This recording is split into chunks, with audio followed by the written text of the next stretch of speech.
Innal hamdalillah nahmaduhu wa nasta'inuhu wa nastaghfiruh wa na'udzu billahi min syururi anfusina wa min sayyiati a'malina may yahdihillahu fala mudhillalah wa may yudlilhu fala hadiyalah. Asyhadu an la ilaha illallah wahdahu la syarikalah wa asyhadu anna Muhammadan abduhu wa rasuluhu la nabiyya wa la rasula ba'dah. Ikhwati fillah, ma'asyiral hadirin wal hadirat, bapak-bapak, ibu-ibu yang dimuliakan Allah.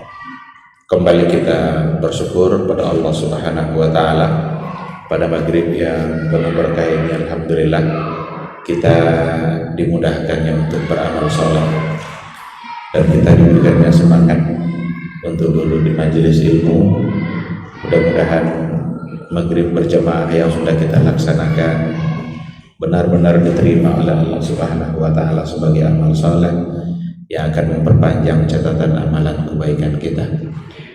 Dan mudah-mudahan duduknya kita di majelis ilmu bisa menjadi wasilah untuk meraih kemuliaan dan ketinggian derajat di sisi Allah Azza wa Jalla. Kita berharap mudah-mudahan umur yang masih tersisa hendaknya selalu menghasilkan pahala dan pahala. Dengan cara itulah kita bisa husnul khatimah insyaallah. Kita juga harus berselawat dan salam untuk Rasulullah sallallahu alaihi wasallam. Allahumma shalli ala Muhammad wa ala ali Muhammad. Mudah-mudahan kita adalah umatnya yang senantiasa melantunkan selawat dan salam itu untuk beliau, karena salawat dan salam itu isinya adalah doa. Dan salah satu dari bukti cinta kita kepada seseorang itu adalah ketika kita senantiasa mendoakan kebaikan untuk yang kita cintai. Maka salawat dan salam itu sesungguhnya adalah cinta kita kepada Rasulullah Sallallahu Alaihi Wasallam. Sebenarnya yang diuntungkan dari salawat itu adalah kita. Seandainya kita semua tidak berselawat pada Nabi masuk surga, Nabi terampuni dosanya. Seandainya semua kita menolak untuk berselawat pada beliau, bagi beliau tidak ada masalah, karena dia sudah dijamin masuk surga. Tapi kita yang tidak ada jaminan untuk masuk surga. Oleh karena itu, satu selawat yang kita ucapkan untuk Nabi, balasannya oleh Allah adalah 10 kali. Man shalla alayya salatan sallallahu alaihi asyra. Siapa yang berselawat kepada saya 1 kali, maka Allah akan balas salawatnya itu sebanyak 10 kali. Satu yang kita ucapkan, 10 balasannya oleh Allah. Maka sesungguhnya yang diuntungkan dengan berselawat itu adalah kita. Mudah-mudahan kita semua adalah orang-orang yang pantas untuk mendapatkan syafaatnya di yaumul mahsyar. Syafaat itu pertolongan, dan itu sangat kita butuhkan, dan hanya Nabi Muhammad lah yang akan diizinkan oleh Allah Subhanahu wa taala di antara sekian banyak nabi untuk memberikan syafaat. Karena ada hadis Nabi mengatakan, u'titu khamsan lam tu'tahunna li ahadin qabli. Diberikan saya keistimewaan 5 perkara, kata Rasul, dan itu tidak diberikan kepada nabi-nabi yang sebelumnya. Apa di antara yang 5 itu? U'titu syafa'ah. Saya diberikan oleh Allah kesempatan untuk memberikan syafaat. Maka cintailah Nabi kita, dalamilah sunnah-sunnahnya, dan banggalah untuk berada di atas sunnah Rasulullah Sallallahu Alaihi Wasallam. Ikhwati fillah, ma'asyiral hadirin wal hadirat, rahimani Allahu wa iyyakum. Kembali pada maghrib ini kita akan melanjutkan kajian tema maqasidus syariah, yang dalam hal ini kita sudah masuk pada maqasid as-salah. Maqasidus shalah pada pertemuan yang terakhir kita sudah bahas, tapi baru satu poin dari maqasidus shalah yang kita bahas. Maqasidus syariah fi ibadatis shalah. Apa sesungguhnya maqasid atau tujuan-tujuan syariat atau hikmah-hikmah tasyri' yang ada di balik hukum-hukum sholat. Sholat itu sebuah ibadah, ditetapkan hukumnya oleh Allah melalui Rasulnya. Mustahil Allah menetapkan sebuah hukum di mana di balik penetapan hukum itu tanpa ada tujuan dan hikmah. Mustahil. Oleh karena itu penting bagi kita untuk mendalami apa sesungguhnya hikmah di balik pelaksanaan ibadah sholat yang kita kerjakan ini, agar kita menjadi bersemangat untuk mengerjakan sholat itu. Karena seandainya lah kita bolak-balik ke masjid untuk sholat itu hanya sekedar untuk sesuatu yang kita tak paham untuk apa, itu pada akhirnya akan membosankan. Pada akhirnya akan membuat kita tidak bersemangat. Tapi ketika yang kita lakukan itu kita paham untuk apa, kenapa saya harus bolak-balik 5 kali ke masjid itu untuk apa? Kalau kita mengertilah dengan maqasid itu, saya yakin kita selalu menunggu-nunggu waktu sholat. Maka orang yang, kata Rasul, orang yang hatinya senantiasa terpaut dengan masjid untuk mengerjakan sholat, itu adalah di antara orang yang mendapatkan naungan di yaumal mahsyar kelak. Yauma la zilla illa zillu. Satu hari nanti tidak ada naungan kecuali naungan Allah. Diberikan kepada beberapa kelompok saja. Ada 7. Salah satunya adalah rajulun ta'allaqa qalbuhu bil masajid. Seseorang yang hatinya senantiasa terpaut dengan masjid. Bagaimana caranya agar hati terpaut dengan masjid? Pahami maqasidus shalah. Pahami apa yang akan kita dapatkan dari ibadah sholat. Karena kalau enggak nanti dengar azan hilang semangat kita itu, seolah-olah menjadi beban bagi kita sholat ini. Padahal sholat itu menghilangkan beban. Sholat itu menghilangkan kegalauan dan kegelisahan. Ini yang sudah kita bahas pada pertemuan yang kemarin yang terakhir. Satu poin yang pertama dulu yang sudah kita bahas, bahwa maqasidus shalah adalah menghilangkan kegalauan dalam hati dan pikiran kita. Karena manusia Allah ciptakan secara sengaja dalam keadaan berkeluh kesah. Innal insana khuliqa halu'a iza massahul khairu iza massahul syarru jazua wa iza massahul khairu manu'a illal musallin. Allah ciptakan kita dalam keadaan berkeluh kesah, diberikan kebaikan juga tidak pernah puas, diberikan musibah apalagi lebih gawat keluh kesahnya. Tapi kata Allah illal musallin, kecuali orang yang sholat. Berarti ibadah sholat menghilangkan kegalauan dalam pikiran kita. Pertanyaannya sekarang, sudahkah galau itu hilang dari pikiran kita karena kita rajin sholat atau tidak? Ini kalau dalam kajian-kajian psikologi kadang dipelajarinya tuh. Iya enggak, sholat itu menghilangkan kegelisahan dalam diri kita. Karena sholat itu saat dimana kita mengadu kepada Allah.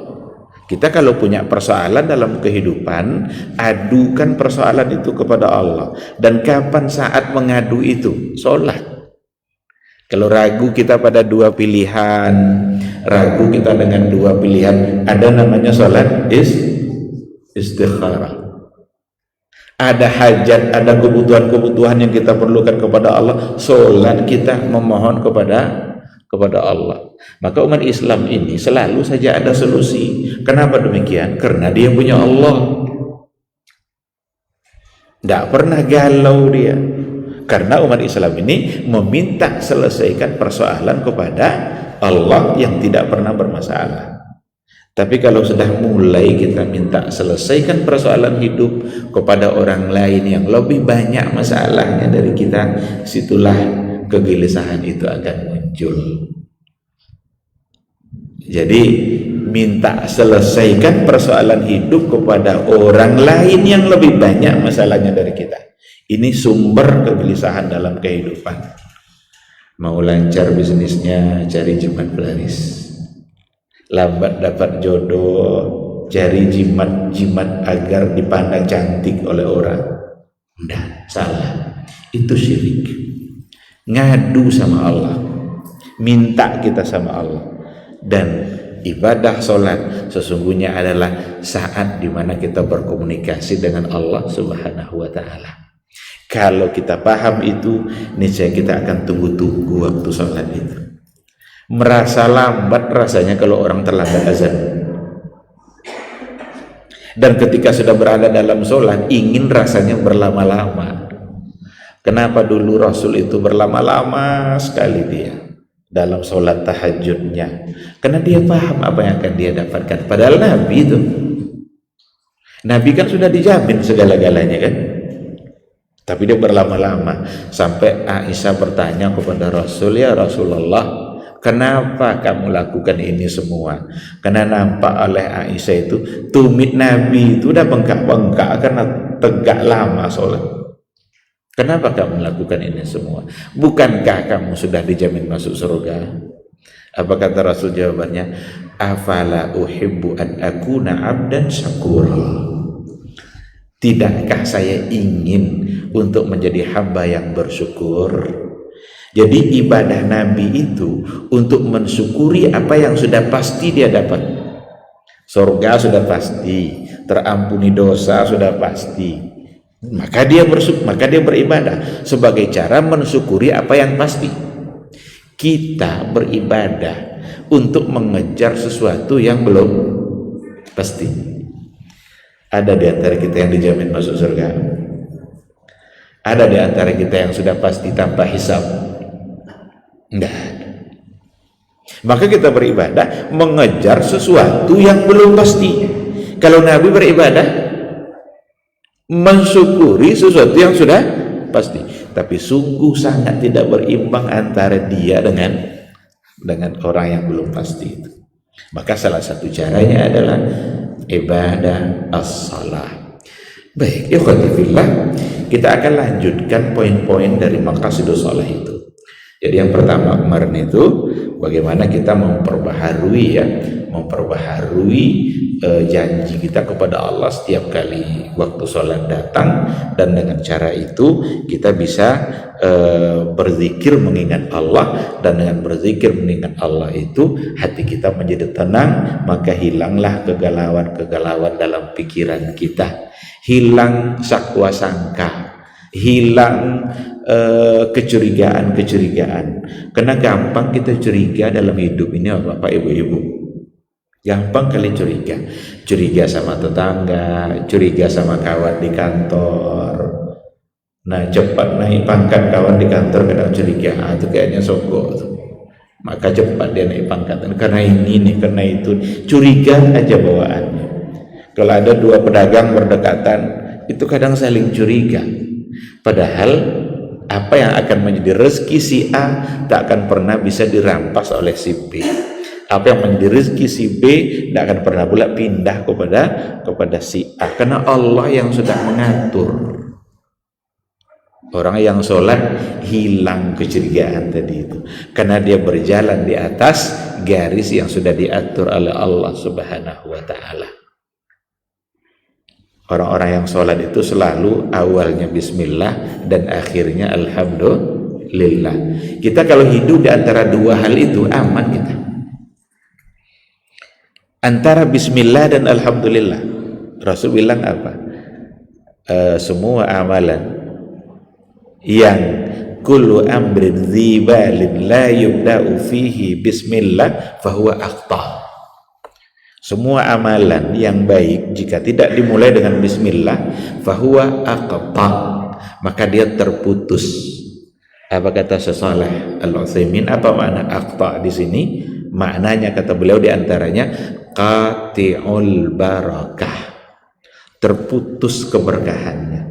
Maka setiap perbuatan baik yang kita lakukan awalilah dengan bismillah.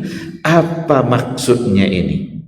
Berarti kita menyandarkan segala-galanya kepada Allah, bahwa kesuksesan kita dalam berbuat ini bukan karena kita, tapi karena Allah. Berangkat kita kerja dari rumah, mulai dengan bismillah, lalu baca doa di mana diajarkan Nabi doa untuk keluar rumah. Nanti sampai di kantor tidak akan macam-macam deh, karena langkah awalnya sudah bismillah, karena selalu ada keberkahan bersama dia. Kalau tidak, qati'ul barakah, terputus keberkahannya. Kenapa kalau kita minum obat harus baca bismillah? Agar kita yakin bahwa yang menyembuhkan bukanlah obat, tapi sesungguhnya adalah kehendak Allah Subhanahu wa ta'ala. Ketika Allah menghendaki kita sembuh, maka di saat itulah kita bisa sembuh. Tapi kalau kata Allah belum, maka berarti belum. Kalaupun lama sakit kita, mungkin ada kebaikan lain yang ingin diberikan oleh Allah Subhanahu wa ta'ala. Orang yang sholat pikirannya harus seperti itu, karena memang sholat itu adalah zikrullah, mengingat Allah Subhanahu wa ta'ala. Aqimus salata li dzikri, ingatlah, dirikanlah sholat untuk mengingatku. Baik, ikhwati fillah. Yang kedua, min ahammi maqasidus shalah, di antara maqasidus shalah yang terpenting itu, selain dari yang pertama tadi, adalah at-taqarrubu ilallah. At-taqarrubu ilallah ya azza wa jalla, untuk mendekatkan diri kita kepada Allah Subhanahu wa ta'ala. Ini poin yang kedua. Itu kata Izz ibn Abdissalam. Jadi at-taqarrubu ilallah, mendekatkan diri kepada Allah, itu menjadi penting, dan caranya adalah dengan sholat. Sekarang pertanyaannya, kenapa kita harus mendekatkan diri kita kepada Allah? Kenapa harus kita dekat-dekat dengan Allah? Karena Allah itu punya segala-galanya, dan kita butuh segala-galanya. Allah itu punya segala-galanya. Dia punya kebahagiaan, sedangkan kita membutuhkan kebahagiaan. Allah itu ghani, Allah itu kaya, sedangkan kita perlu kaya. Ada di antara kita yang tidak mau kaya? Saya kira tidak ada. Habis waktu kita nyari kekayaan itu tanda bahwa kita cinta kepada harta. Dan cinta kepada harta itu ya fitrah manusia. Zuyina linnasi hubbus syahawat. Memang Allah takdirkan kita dihiasi fitrah kita ini oleh Allah dengan cinta kepada banyak hal. Ada syahwat harta, ada syahwat wanita, ada syahwat jabatan. Tidak apa-apa itu fitrah itu. Manusia diciptakan seperti itu. Yang harus dijaga itu adalah bagaimana supaya yang diinginkan kita, yang kita inginkan itu didapat dengan cara yang diridhai oleh Allah Subhanahu wa ta'ala. Jadi Allah punya segala-galanya. Kalau seandainya ada orang baru nikah, apa doa kita untuk dia? Pasti itu sakinah, mawaddah, warahmah. Semua orang adalah menginginkan itu, dan Allah punya itu. Allah bisa dia memberikan itu karena dia yang memiliki. Allahu ghani wa antumul fuqara. Allahu yaf'alu ma yurid, yaf'alu ma yasha. Allah itu bisa dia melakukan apa saja yang dia kehendaki. Allah itu berbuat terhadap apa saja yang dia inginkan. Nah, ketika Allah memiliki segala-galanya dan kita membutuhkan segala-gala itu, maka cara yang paling tepat adalah mendekati Dia yang memiliki apa yang kita inginkan itu. dan tidak akan pernah ada satupun yang kita inginkan itu lalu kata Allah tidak kemudian kita dapatkan, tidak mungkin. Pasti yang akan kita dapatkan itu adalah apa yang sudah ditakdirkan dan diberikan oleh Allah Subhanahu wa ta'ala. Maka dekat-dekat dengan Allah itu akan sangat menguntungkan kehidupan kita. Salat salah satu cara untuk at-taqarrub ilallah Subhanahu wa ta'ala. Di antara makna taqarrub di sini dikatakan yastash'iru annahu waqifun baina yadayillah.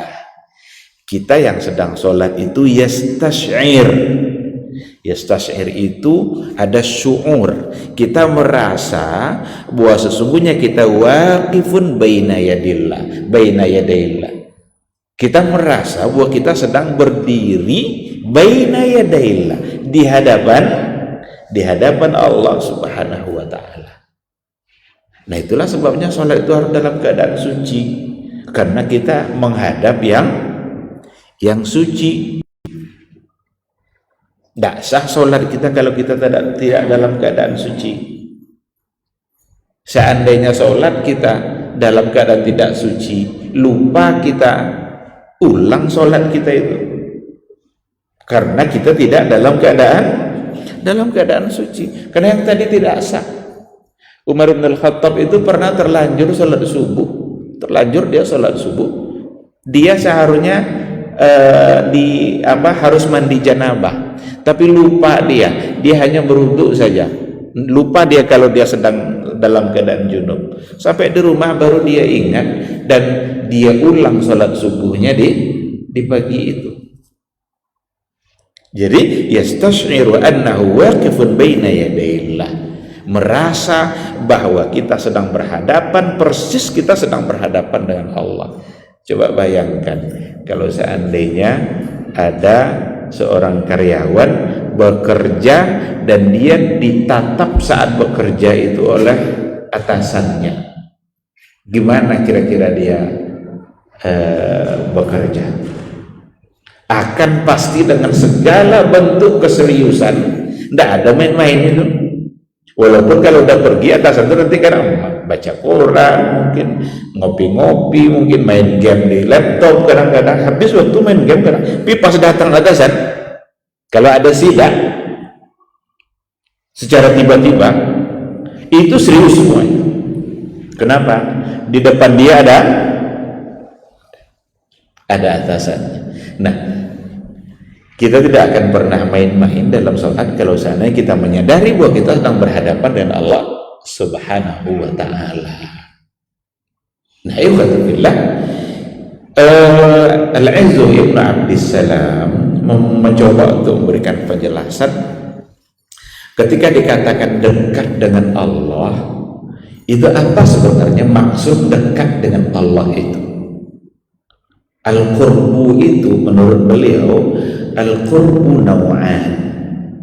Makna dekat dengan Allah itu ada dua.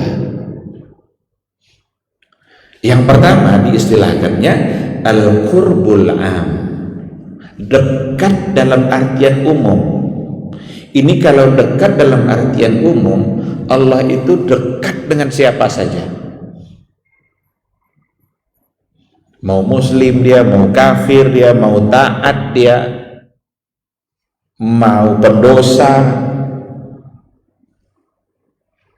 Al-qurbul am itu artinya adalah dikatakan wadzalika bil ilmi war ru'yati wa sumulis sultan. Jadi maksud dekat secara umum itu, Allah itu dekat dengan kita secara ilmu dia, pengetahuan dia, penglihatan dia, sumulus sultan, kekuasaan Allah yang mencakup kepada semua. Ini lintas agama ini. Kalau dekat secara umum ini, Allah tidak hanya dekat sama orang beriman saja dalam artian umum, dalam artian Allah melihat, Allah mengetahuinya, Allah mendengarnya.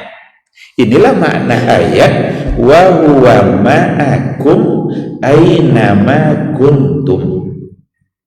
Dialah Allah yang bersama kamu dimanapun kamu berada.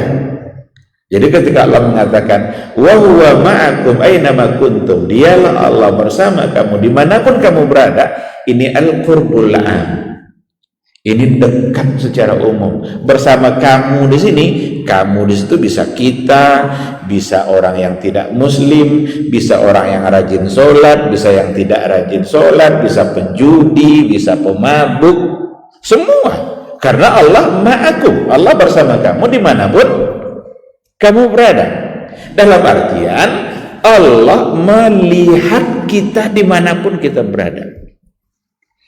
Oleh karena itu kalau kita lihat penafsiran dari ulama salaf tentang ayat ini, dekat di sini sesungguhnya bukan dekat secara zat, bukan dekat secara zat Allah, tapi dekat secara penglihatannya, pengetahuan Allah, pendengarannya, meliputi kekuasaan Allah di setiap tempat. Tidak ada tempat di mana Allah menguasainya. Itu. Jadi bukan secara zat. Karena tidak mungkin diartikan secara zat. Kalau diartikan secara zat, nanti kita akan salah dalam keyakinan.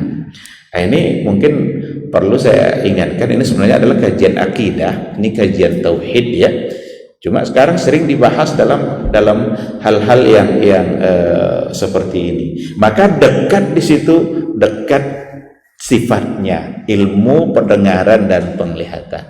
Bukan secara zat. Karena untuk zat Allah mengatakan Ar-Rahmanu 'alal 'arsy istawa. Allah bersemayam di atas arsy. Tapi jangan pernah mengartikan atau jangan pernah meyakini bahwa Allah membutuhkan arsy. Mustahil. Allah itu khaliq, arsy itu makhluk. Dan tidak mungkin Allah membutuhkan makhluk. Mustahil.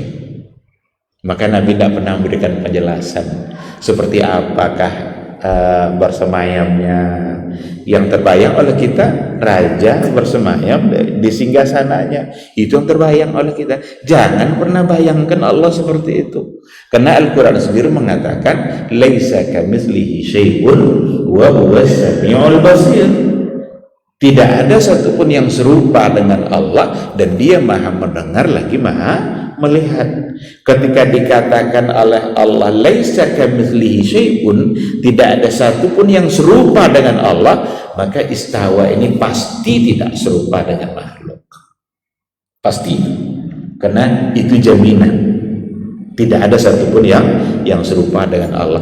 Semua ayat-ayat sifat yang berhubungan dengan Allah, pahamilah sesuai dengan zahir lafaznya, tetapi ingat laisa kamitslihi syai'un wa huwas samiul basir. Tidak ada satupun yang serupa dengan Allah Subhanahu wa taala. Meyakininya sebagai sebuah kewajiban.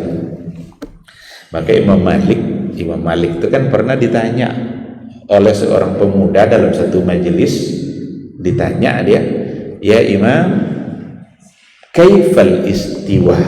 Jadi kata pemuda tadi, "Ya Imam, seperti apa istiwanya Allah?" Dalam satu riwayat dikatakan lama Imam Malik itu termenung sebelum menjawab. Lalu dikatakanlah oleh beliau, "Al-istiwa ma'lum." Istiwa itu sesuatu yang ma'lum. Apa arti ma'lum? Kan ma'lum sudah jadi bahasa kita kan? Ma'lum jalan. Apa itu ma'lum? Diketahui istiwa itu. Tapi kata beliau, al-kaifiyya majhul wal kaifu majhul. Seperti apa istiwanya itu majhul. Majhul itu tidak dikenal, tidak diketahui, karena memang Nabi tidak pernah menyampaikannya. Wal imanu bihi wajib, meyakininya adalah wajib. Wasu'alu anhu bid'ah, dan mempertanyakannya adalah sesuatu yang bid'ah. Tidak pernah ada pertanyaan itu didapat oleh Imam Malik sebelumnya. Lalu kata Imam Malik, "Saya tengok ini pemuda ini sudah mulai akal kurang sehat ini. Akhriju anni, keluarkan dia dari majelis saya.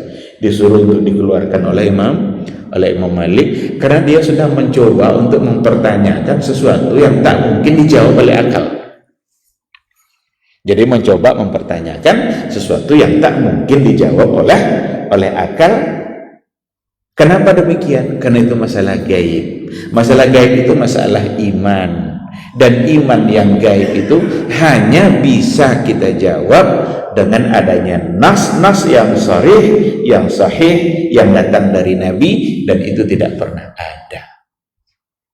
Nah, oleh karena itu yang dekat di situ bukanlah zat tapi adalah sifat. Maka wa huwa ma'akum aina ma kuntum, dialah Allah bersama kamu dimanapun kamu berada. Jangan pernah meyakini bahwa di samping kita ada Allah secara zat. Nah, kita ini kotor, Allah itu suci, dan Allah hanya ada pada tempat yang suci. Dan Ibnu Qayyim mengatakan asyraful mawjudat al-'arsy, yang paling asyraf, yang paling mulia dari semua yang ada ini adalah arsy. Sehingga paling pantas dikatakan Ar-Rahmanu 'alal 'arsyis tawa.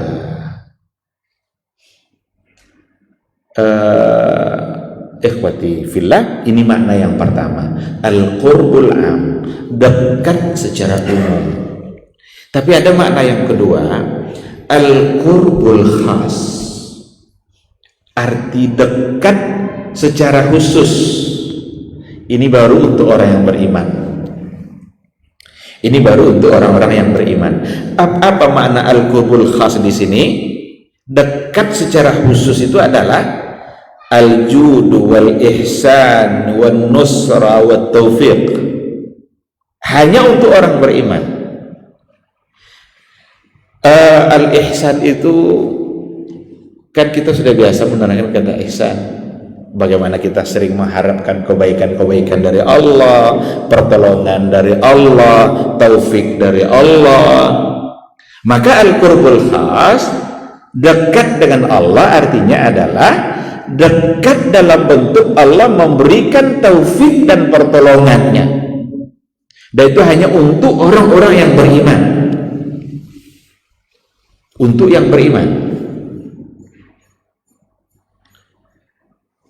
Wa may yattaqillaha yaj'al lahu makhraja wa yarzuqhu min haitsu la yahtasib. Siapa yang bertakwa kepada Allah, maka Allah berikan padanya solusi untuk semua persoalan kehidupan dia. Dan siapa yang bertakwa kepada Allah, Allah beri dia rezeki dari jalan yang tidak dia duga-duga. Ini hanya bagi yang beriman. Ini namanya al-qurbul khas. Allah itu dekat secara khusus pada orang-orang beriman dengan memberikan taufiknya, inayahnya, pertolongannya, bantuannya. Oleh karena itu dalam hidup ini ada namanya sunnatullah, ada namanya inayatullah. Kalau sunnatullah itu satu ketentuan yang datang dari Allah, yang melakukan asbabnya dia akan bisa mendapatkannya. Itu namanya sunnatullah. Kita kalau mau sawit kita berbuah, pupuk agar dia lebat buahnya, itu sunnatullah. Saya tidak usah saya pupuk sawit saya kan muslim. Nah, ini bukan soal Islam atau tidak Islam, ini sunnatullah. Serajin apapun dia sholat tapi tidak pernah dipupuknya, tidak berbuah tuh. Dan itu untuk semua orang. Tapi inayatullah hanya yang beriman. Inayatullah itu untuk orang-orang yang dekat dengan Allah. Inilah qurbul khas itu. Inilah yang dekat secara khusus. Kedekatan secara khusus ini salah satu caranya agar kita bisa dekat dengan Allah, itulah yang tadi ibadah salat. Kalau kita rajin sholat, kita akan dekat dengan Allah dalam artian yang khusus. Dekat dengan Allah akan senantiasa diberikan ketenangan jiwa, senantiasa dibantu kita oleh Allah dalam berbagai kesulitan dalam hidup kita. Maka salah satu cara menyelesaikan persoalan hidup adalah dengan mengerjakan sholat. Inayatullah itu sekali lagi untuk orang-orang yang beriman dan orang-orang yang rajin taat kepada Allah Subhanahu wa ta'ala. Adapun yang tadi itu adalah contoh dari sunnatullah. Sunnatullah itu, nah, kenapa? Kan orang sering mempertanyakan, kenapa kok yang kaya-kaya sekarang ini kok justru orang-orang enggak muslim? Kenapa yang kaya-kaya dunia itu orang-orang enggak beriman? 9 dari 10 orang terkaya, 1 yang muslim, yang lainnya kafir semua. Kok bisa seperti itu? Itu sunnatullah. Karena mereka habis subuh tidak tidur ya, umat Islam lebih banyak tidurnya. Mereka habiskan waktu mereka untuk berusaha, sunnatullahnya ya dia akan mendapatkan hasil. Coba, ada pagi-pagi orang membutuhkan hajat, dia punya hajat untuk membeli sesuatu. Semua warung-warung muslim itu sudah belum ada yang dibuka. Tapi Indomaret jam berapa bukanya? 5.30 kita keluar dari rumah sudah. Sehingga kita punya kebutuhan, kita hanya mampir di situ karena itu yang buka. Padahal kalau warung Pak Haji samping rumah kita buka, kita kan bisa di situ. Ini sunnatullah. Dan itu ya memang hidup ini diatur seperti itu oleh Allah. Tapi inayatullah, sekali lagi, inayatullah hanya untuk yang beriman. Hanya yang beriman. Kadang-kadang kita mendapatkan rezeki yang tidak diduga-duga, itu mungkin karena kebaikan sebelumnya yang sudah pernah kita berikan kepada orang lain. Karena Allah yang berjanji, dalam hadis Nabi kan dikatakan seperti itu, Allah itu fi aunil abdi madamal abdu fi auni akhi. Allah akan senantiasa menolong hambanya selagi hambanya itu menolong saudaranya. Nah, sekarang kita dapatkan hal-hal yang tidak kita duga, ya mungkin karena kebaikan-kebaikan yang kita berikan kepada saudara-saudara kita sebelumnya.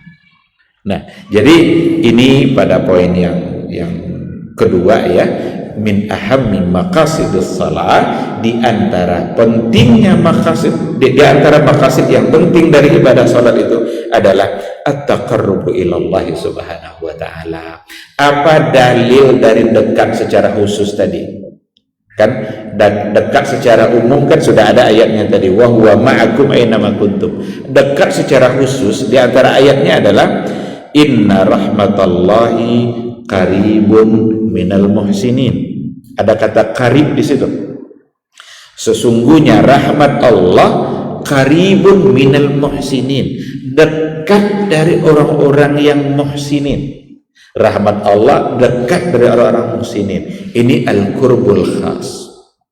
Ada ayat lain, fa'lamu annallaha ma'al muttaqin. Ketahuilah bahwa sesungguhnya Allah bersama orang-orang yang bertakwa. Ini bersama di sini bukan sekedar Allah melihat, Allah mendengar, tapi bersama di sini Allah memperhatikan kebutuhan-kebutuhannya lalu dikabulkan. Allah berikan pertolongan-pertolongan dalam keadaan susah. Ma'al muttaqin, bersama orang-orang yang bertakwa. Oleh karena itu, jika kita ingin untuk dekat dengan Allah secara khusus, maka langkahnya adalah sholat. Sholat itu membuat kita tidak lagi berjarak dengan Allah, tapi dalam artian seperti yang tadi itu. Ikhwati fillah, ma'asyiral hadirin wal hadirat, mungkin satu poin ya sebagai tambahan dari apa yang sudah kita jelaskan, padahal masih ada banyak poin-poin yang lain terkait dengan maqasid as-salah yang mungkin bisa kita sambung pada pertemuan yang akan datang. Kalau ada satu pertanyaan, kalau ada. Kalau enggak, karena waktu Isya sudah masuk. Tidak ada? Baik, kalau tidak ada ya kita cukupkan sampai di sini. Mudah-mudahan apa yang kita bahas tadi bisa kita pahami secara baik, bisa menjadi ilmu bagi kita bersama. Yang benar itu semata-mata atas bimbingan Allah Subhanahu wa taala, dan yang salah yang tersampaikan itu semata-mata karena kekurangan dan kelemahan yang ada pada saya, dan mohon untuk dimaafkan. Subhanakallahumma bihamdika asyhadu an la ilaha illa anta astaghfiruka wa atubu ilaik. Wassalamualaikum warahmatullahi